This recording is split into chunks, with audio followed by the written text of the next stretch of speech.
The date was September 13th, 1944. The time, 4:30 inches the morning. The location, Hill 265, positioned west of Nancy, France.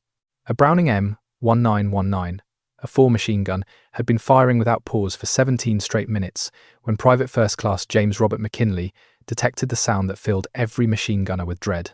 The consistent rhythm of 30 caliber rounds abruptly transformed into an uneven stutter and then fell silent altogether.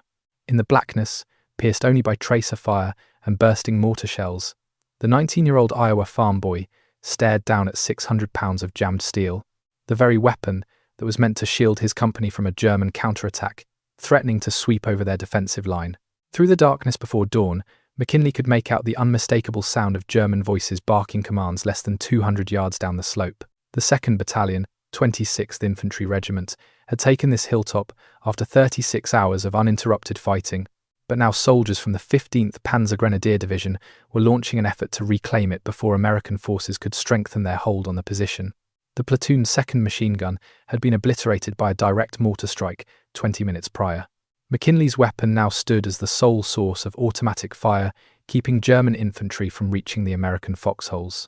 His assistant gunner, Private Eddie Kowalski from Chicago, was already gone, taken by the same artillery bombardment that had showered their gun position with earth and fragments. His ammunition bearer had sustained wounds and been pulled back.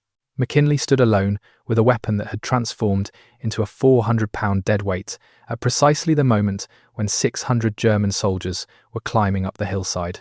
What transpired over the next 4 minutes would not only rescue McKinley's company, it would reveal how American training, manufacturing excellence, and personal ingenuity merged to produce soldiers capable of remarkable achievements under crushing pressure.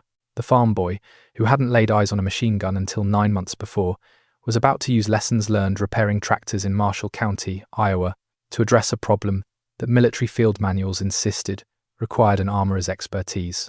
The journey that delivered James Robert McKinley to Hill 265 started on March 7, 1925, on a 160-acre farm near Marshalltown, Iowa.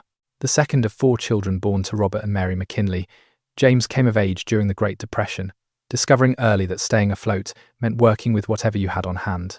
The McKinley farm ran on equipment that was frequently decades past its prime, kept operational through creative problem-solving and mechanical know-how. By the time he reached 12 years old, James bore responsibility for keeping the farm's worn Farmall F-20 tractor running a 1924 model that demanded continuous tweaking and fixes. The closest mechanic operated 14 miles distant in Marshalltown, a trip the family could seldom afford during harvest periods. Young James developed the ability to identify problems by their sound, to grasp mechanical systems through touch and careful watching, to resolve issues with whatever tools sat within arm's reach. His father, Robert McKinley, a First World War veteran who had served with the 42nd Rainbow Division in France, instilled in his son the principle that machines were rational. They performed as instructed if you spoke their language. When something quit working, it happened because something had fractured, something had slipped from proper alignment, or something had ended up where it shouldn't be. Locate that something, correct it, and the machine would function once more. This mechanical mindset would turn out to be more precious than any classroom education. James attended Marshalltown High School through 11th grade before leaving in 1942 to help operate the farm when his older brother joined the Navy. He spent that year maintaining machinery that should have been scrapped long ago, keeping the farm running while his father grew older and his younger siblings remained too small for heavy labor. The draft notice showed up on April 15, 1943. James Robert McKinley, now 18 years of age, received orders to present himself for induction at Fort Dodge, Iowa, on May 3rd. Basic training at Camp Walters, Texas, ran 13 weeks. McKinley demonstrated excellent marksmanship skills, achieving expert qualification with the M1 Garand rifle. But his genuine distinction emerged during weapons familiarization training. During machine gun instruction in the 7th week, the trainers showcased the Browning M1919A4. When the gun abruptly jammed during their demonstration, McKinley approached the instructor once the stoppage was resolved. "Sergeant, that jam occurred because the buffer spring has worn down. You can detect it bottoming out before the bolt completes its movement. The recoil spring has weakened as well. That's the reason it's experiencing short stroking on the return cycle." Sergeant First Class Theodore Bronsky, a decorated veteran of Kasserine Pass in Sicily, fixed his gaze on the Iowa farm boy. "How the hell do you know that? Sounds exactly like my dad's tractor when the valve springs grew weak. Same pattern, same type of failure. The timing's thrown off because worn springs can't bring the moving parts back fast enough." Bronsky disassembled the machine gun and confirmed McKinley's assessment was accurate. The instructor added an entry to McKinley's training file: exceptional mechanical aptitude, recommend for specialist training. But the notation led nowhere. The Army required riflemen for the European theatre, and Private McKinley moved forward through the infantry pipeline. By December 1943, Private James Robert McKinley stood ready for assignment to a combat unit. The voyage to Europe commenced on January 8, 1944. The Atlantic crossing consumed 9 days through waters prowled by submarines. McKinley passed most of the journey below decks in compartments crammed with hundreds of soldiers, learning to rest despite the perpetual noise and rocking, adjusting to the military rhythm of hurry up and wait. In early March, he received orders placing him with the 26th Infantry Regiment, 1st Infantry Division, the Big Red One, at that time preparing for what would become the Normandy invasion. McKinley joined the regiment at their training location near Dorchester on March 9, 1944. The 1st Infantry Division was a battle-tested formation that had fought across North Africa, Sicily and Salerno. But by early 1944, casualties had diminished the division's seasoned personnel. Replacements like McKinley refilled ranks that would shortly confront the most ambitious, amphibious assault in military history. If you're finding this account gripping, be sure to subscribe to the channel. We deliver incredible, true accounts from history every single week. Stories of bravery, creative thinking, and exceptional individuals who altered the path of events. Press that subscribe button and activate notifications so you won't miss any of these remarkable narratives. The 1st Infantry Division came ashore at Omaha Beach on June 6, 1944. Private McKinley, assigned as an ammunition bearer to a machine gun squad in Company E, 2nd Battalion, 26th Infantry, splashed ashore at 7:15 inches the morning, straight into the inferno that would make Omaha Beach a byword for American sacrifice. McKinley's squad leader, Sergeant William Patterson, fell to machine gun fire within minutes of the landing. The squad's machine gunner, Corporal James Rodriguez, suffered severe wounds from artillery fragments as they gained the seawall. McKinley, the ammunition bearer with minimal training on the weapon, suddenly received a battlefield promotion to machine gunner out of sheer necessity. Under withering fire, McKinley and his new assistant gunner, Private Eddie Kowalski, hauled their Browning M1919A4 to a spot behind a disabled Sherman tank. For the following 4 hours, they delivered covering fire for infantry trying to push through the German defences. McKinley fired more than 3,000 rounds that day, swapping barrels twice as they grew dangerously hot.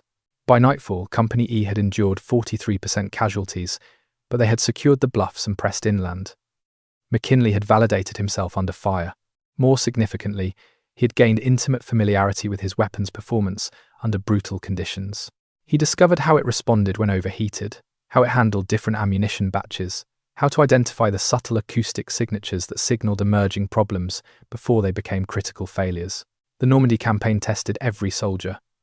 McKinley's squad, now reduced to 4 men from its initial 9, operated their machine gun relentlessly. McKinley earned recognition for his capacity to maintain the weapon functioning, even under the most punishing circumstances. While other crews battled jams triggered by mud, dust, and constant firing, McKinley's gun seldom quit. The assault on Nancy, France, kicked off on September 5, 1944. The city, a vital communications and transportation centre, had been fortified by German forces intent on slowing the American advance. Hill 265, a modest elevation west of Nancy, carried strategic weight because it commanded views of the approaches to the city and offered observation across several miles of surrounding terrain. The attack launched on September 11th, with an artillery preparation lasting 30 minutes. At 6 in the morning, 2nd Battalion, 26th Infantry, commenced their assault. For the next 6 hours, the engagement descended into close quarters combat. By 4 in the afternoon, American forces had secured the hilltop, but immediately confronted German counterattacks. The third counterattack, the one that would push McKinley beyond anything he had previously endured, opened with an artillery bombardment at 3 in the morning on September 13th. For 20 minutes, German 105mm and 150mm howitzers pounded the hilltop. McKinley's machine gun position absorbed a direct hit from an airburst shell that killed his assistant gunner on the spot and buried the weapon beneath rubble. McKinley, shielded by the pit's depth, came through with only superficial cuts. As he extracted himself from the debris, he could detect German voices in the blackness below the hill. Company E's other machine gun had been utterly destroyed. McKinley's weapon now represented the primary automatic fire for the entire platoon perimeter. He dragged the Browning from the wreckage, inspected it rapidly in the darkness. The barrel looked undamaged. The receiver seemed intact. The tripod was warped but still usable. He fed in a fresh ammunition belt, charged the weapon, and squeezed the trigger. The initial 10 rounds cycled normally. Then the rhythm shifted. Rather than the steady report, the gun started to sputter. Single shots, rather than sustained automatic fire. Then it went completely silent. In the darkness, McKinley ran through immediate action procedures. He pulled back the charging handle to eliminate any blockage. The bolt travelled sluggishly, but finished its cycle. He released the handle, allowing the spring to drive the bolt home. He pressed the trigger once more. Nothing. The firing pin was dropping. He could hear the metallic click, but no cartridge was igniting. He cleared the weapon entirely, extracting the belt and securing the bolt to the rear. Using a small flashlight wrapped with red cellophane, he examined the chamber. Empty. He studied the feed mechanism, the bolt, the extractor. Everything appeared normal, but when he attempted to manually cycle around from the belt into the chamber, the bolt wouldn't pick up the cartridge correctly. This wasn't a straightforward stoppage. This was a mechanical breakdown that training manuals stated demanded an armourer's diagnosis and repair. Standard operating procedure dictated that McKinley should abandon the weapon and engage as a rifleman until it could be serviced. But there was no time for standard operating procedures. German infantry were ascending the hill at that very moment. McKinley did something that was either genius or madness. Rather than adhering to procedures, he trusted the mechanical intuition built over thousands of hours servicing farm machinery. He stopped viewing the Browning as a military weapon and began seeing it as a machine, a collection of moving components that obeyed mechanical laws. He lifted off the top cover entirely and placed it to the side. Using his flashlight in his hands, he followed the path a cartridge should travel from the belt into the chamber. The feed mechanism should elevate the round from the belt, position it before the bolt face. Then the bolt should strip it from the feed mechanism and ram it into the chamber. But something in that sequence was breaking down. He worked the bolt manually, deliberately, observing how the components moved. The bolt would advance forward, contact the cartridge, but rather than smoothly driving it into the chamber, it would halt prematurely. The cartridge stayed at an angle, trapped between the bolt face and the chamber. He scrutinized the bolt face closely with his flashlight. There, barely perceptible, sat a small metal piece, a fragment from the artillery shell that had nearly ended him, wedged into the ejector slot on the bolt face. The fragment, no bigger than a grain of rice, was blocking the bolt from seating fully against the cartridge base. When the firing pin dropped, it was striking the primer off-center through the metal fragment, lacking sufficient force to detonate the primer. The answer was straightforward in concept: extract the fragment. But the fragment was jammed tight, in a space engineered with tolerances measured in thousandths of an inch. McKinley employed his pocket knife, a basic 2-blade folder his father had presented to him on his 12th birthday. He opened the smaller blade and used its tip to work the metal fragment free. The task demanded steady hands, despite the darkness, the noise of approaching Germans, and the awareness that mortar shells could strike his position at any second. After 90 seconds that stretched like 90 minutes, the fragment popped loose. He cycled the bolt manually once more, feeding around from the belt. This time, the cartridge slid smoothly into the chamber. The bolt locked completely. He replaced the top cover, loaded a fresh ammunition belt, charged the weapon, aimed into the darkness toward the sound of German voices, and squeezed the trigger. The Browning thundered back to life. 30 caliber rounds poured downhill at 500 rounds per minute, red tracers tracing their trajectory through the pre-dawn blackness. McKinley swept the weapon left and right, walking fire across the hillside where German infantry had been assembling for their assault. The impact was immediate and catastrophic. The German attack, which had been building momentum, shattered under the unexpected automatic fire. Soldiers who moments earlier had been advancing with confidence abruptly found themselves in a kill zone. They dispersed, hunting for cover, the assault losing organization before it properly started. McKinley kept firing.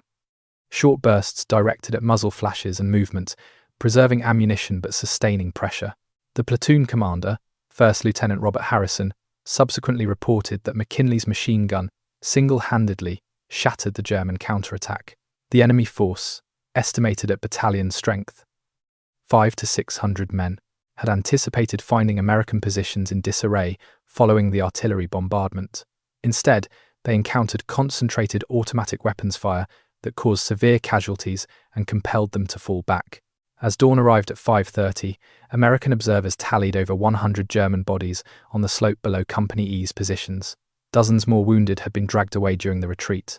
Prisoner interrogations later disclosed that the attacking force had suffered 38% casualties and been rendered combat ineffective. They would mount no further attacks. McKinley's action had preserved more than just his immediate platoon. Hill 265 anchored the entire battalion defensive perimeter. Had the hill been lost, German forces would have created a penetration into American lines that could have endangered the entire regiment's push toward Nancy. The city, which surrendered to American forces on September 15th, might have demanded additional weeks to seize if German forces had successfully retaken Hill 265. First Lieutenant Harrison put McKinley forward for the Silver Star, the nation's third highest decoration for valor. The citation, approved 6 weeks afterward, stated, "Private First Class James Robert McKinley distinguished himself by gallantry in action on 13 September 1944 near Nancy, France, when his machine gun malfunctioned during a critical enemy counterattack.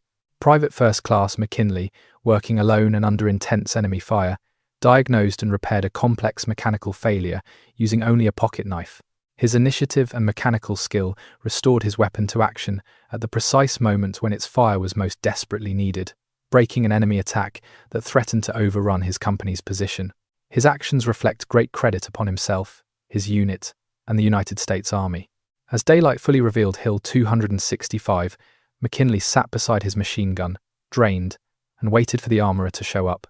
When Sergeant Technical Grade 4 Leonard Washington arrived at the position at 8 in the morning, McKinley explained what had occurred and displayed the metal fragment that had caused the stoppage. Washington, a seasoned armourer who had been servicing weapons since North Africa, examined the Browning thoroughly. "You repaired a dead-lined weapon with a pocket knife in the middle of a firefight. They don't cover that at ordnance school. Most soldiers would have abandoned it and fought with their rifle. You understood the weapon deeply enough to identify the problem and fix it with whatever tool you had available. That's not just fortune. That's genuine skill." Washington submitted a comprehensive report on the incident. The report climbed not merely to division level, but was forwarded to the Ordnance Department for analysis. The case study of a soldier successfully field repairing a sophisticated malfunction under combat conditions furnished valuable information for future training programs and maintenance protocols. The Browning M1919A4 that McKinley restored that morning had been manufactured in 1942 at the Colt Patent Firearms Manufacturing Company in Hartford, Connecticut. The weapon's development history reached back to 1919 when Browning successfully converted his earlier water-cooled M1917 design into an air-cooled weapon. The M1919A4 variant, adopted in 1936, incorporated numerous improvements: a lighter barrel that could be exchanged more rapidly, an enhanced bolt design that improved reliability, a superior feeding mechanism that reduced stoppages, and streamlined maintenance procedures that permitted field-level repair of most typical failures. The weapon fired the standard 30-06 Springfield cartridge, identical ammunition used by the M1 Garand rifle. It functioned on a short recoil principle, harnessing the energy from firing to cycle the action. The rate of fire, roughly 400 to 600 rounds per minute, represented a compromise between sustained fire capability and barrel longevity.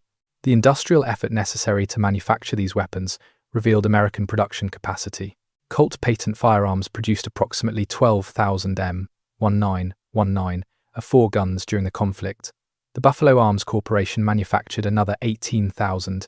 The Saginaw Steering Gear Division of General Motors produced 11,000. Ammunition production eclipsed weapon manufacturing. The Lake City Army Ammunition Plant in Missouri alone generated over 47 billion rounds of small arms ammunition during the war, including billions of 30-06 rounds. This single facility employed over 20,000 workers, predominantly women, who produced ammunition continuously in 3 shifts. This industrial superiority created the dependability that soldiers like McKinley counted on. The Browning M1919A4 had earned a reputation for exceptional durability. It could fire thousands of rounds without cleaning, function in temperature extremes, operate after being buried in mud or dunked in water, and continue functioning even when damaged. Before we move forward with how this incident shaped military training, if you're enjoying this detailed look into an individual's impact on history, don't forget to subscribe to the channel. These accounts matter because they demonstrate how everyday people rose to exceptional circumstances. Press that subscribe button so you never miss another incredible story of courage and creative thinking from history. The Army's training program for machine gunners had transformed considerably during the war. Early training concentrated almost entirely on employment tactics. By 1944, experience had demonstrated this approach was insufficient. Combat generated weapon failures more rapidly than armorers could service them. The training program underwent revision to emphasize mechanical comprehension. The updated curriculum taught soldiers not merely how to employ weapons, but how they functioned. Students learned the purpose of each part, how components interacted, what could malfunction, and the reasons why. They practiced field repairs using makeshift tools. They diagnosed stoppages by observing weapon performance. The objective was producing soldiers who grasped their weapons mechanically, not just operationally. McKinley's farm upbringing had provided him precisely this kind of mechanical instinct.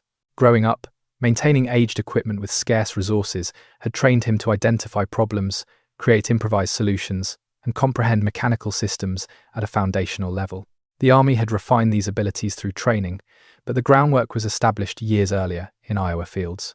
His action on Hill 265 exemplified a pattern that American forces exhibited repeatedly. Individual soldiers, frequently from rural backgrounds with mechanical experience, would resolve critical problems through initiative and improvisation.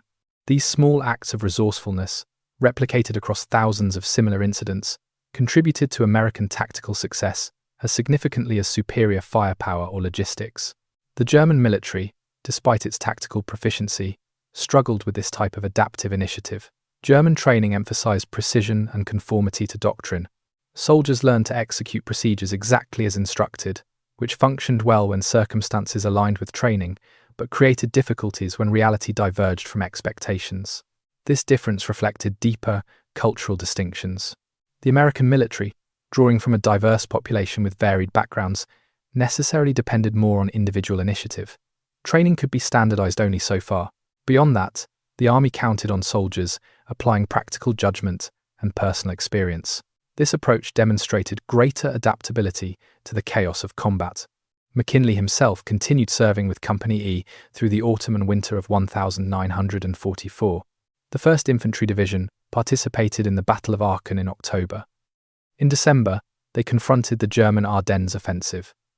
The Battle of the Bulge. During the desperate combat around Buchenbach, McKinley's machine gun again proved essential. His squad helped defend against repeated assaults, firing over 15,000 rounds during 3 days of continuous fighting. By February 1945, McKinley had been elevated to sergeant and given command of a machine gun section, 2 guns and 8 men. He trained his crews in the same mechanical understanding that had preserved his life on Hill 265. He taught his soldiers to listen to their weapons, to detect subtle changes indicating developing problems, to grasp the machines thoroughly enough to maintain them operational under any conditions. The war in Europe concluded on May 8, 1945. Sergeant McKinley, now 20 years old, had survived 11 months of uninterrupted combat.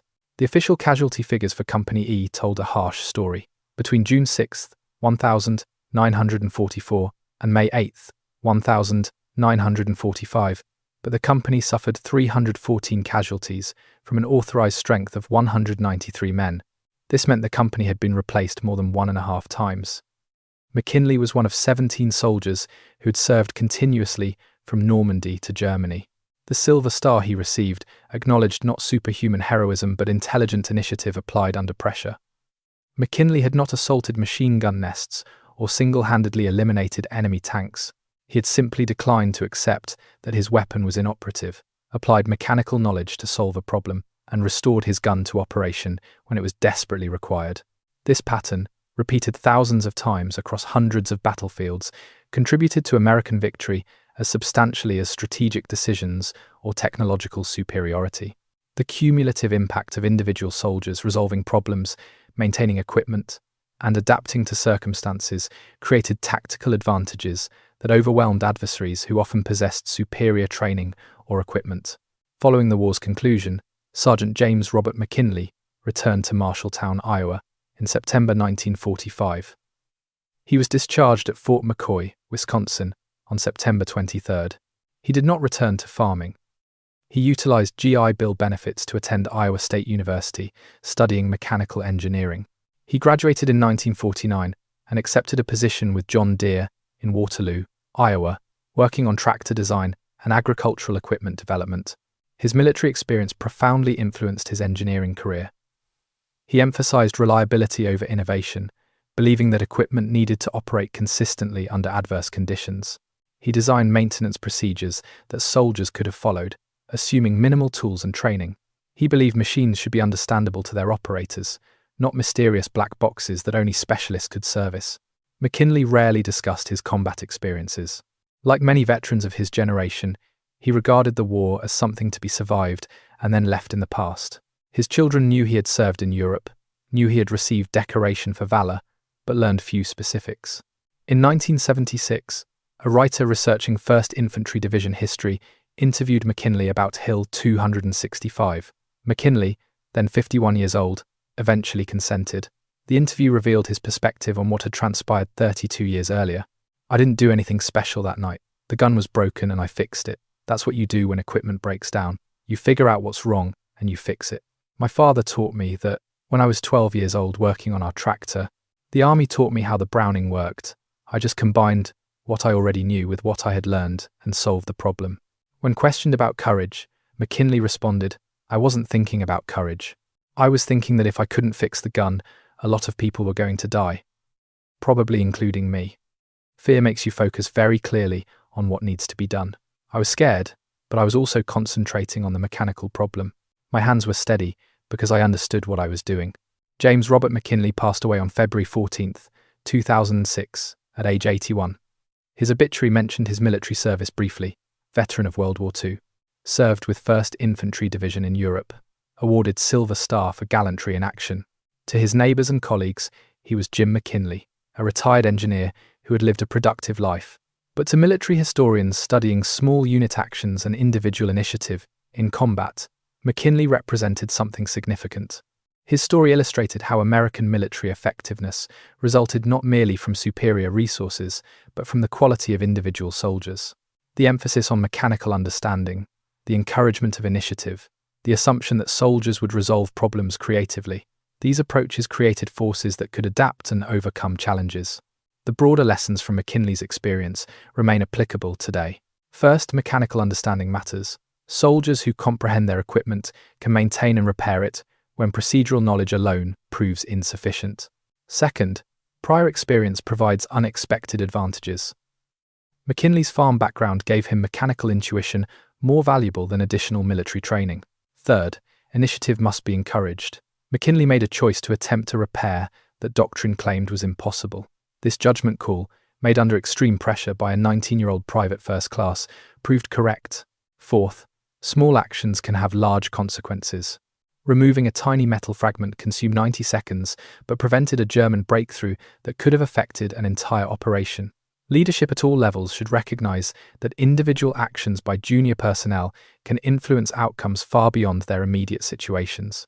The machine gun that McKinley repaired on Hill 265 remained in service until March 1945, when it was finally removed from service for barrel wear after firing over 60,000 rounds. The gun, Colt serial number 473298, still exists in a military museum collection, its service record attached, including a notation about the field repair in September 1944.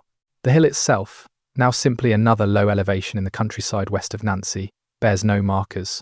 Local French residents know little of the battle fought there. Nature has eliminated the evidence of combat that once made this location important enough that hundreds of men fought and died for its control. But in the history of the 1st Infantry Division, in the Ordnance Department's training programs, and in the example of soldier initiative under fire, Hill 265 remains significant. The 19-year-old farm boy who fixed a jammed machine gun with a pocket knife demonstrated qualities that characterized American soldiers throughout the war: practical intelligence, mechanical aptitude, calm under pressure, and refusal to accept defeat when solutions were possible. James Robert McKinley's story reminds us that military history is not solely about generals and grand strategy. It is about individual soldiers solving immediate problems under impossible circumstances. It is about young men, often barely beyond high school, who found themselves responsible for weapons they had never encountered before entering the military, and who learned those systems thoroughly enough to keep them functioning under the worst conditions imaginable. It is about farm boys and factory workers, mechanics and students, people from every background who contributed their individual skills to collective victory. And it is about the American approach to military training that trusted soldiers to think, to understand, to improvise, and to take initiative when circumstances demanded action that procedures did not address. That night on Hill 265, when Private First Class James Robert McKinley extracted a tiny piece of shrapnel from a bolt face and restored his machine gun to operation, he was not contemplating larger implications. He was focused on solving a mechanical problem so he and his comrades could survive until dawn. But in that concentrated, practical moment, he embodied principles that helped America win a global war. The 19-year-old farm boy who fixed a jammed machine gun, changed the course of a battle, helped capture a city, and illustrated how individual excellence, multiplied across millions of soldiers, overcame the most powerful military forces the world had ever seen. His story explains how America achieved victory not through superhuman heroism or miracle weapons, but through the accumulated competence of ordinary citizens who became extraordinary soldiers when their nation needed them most.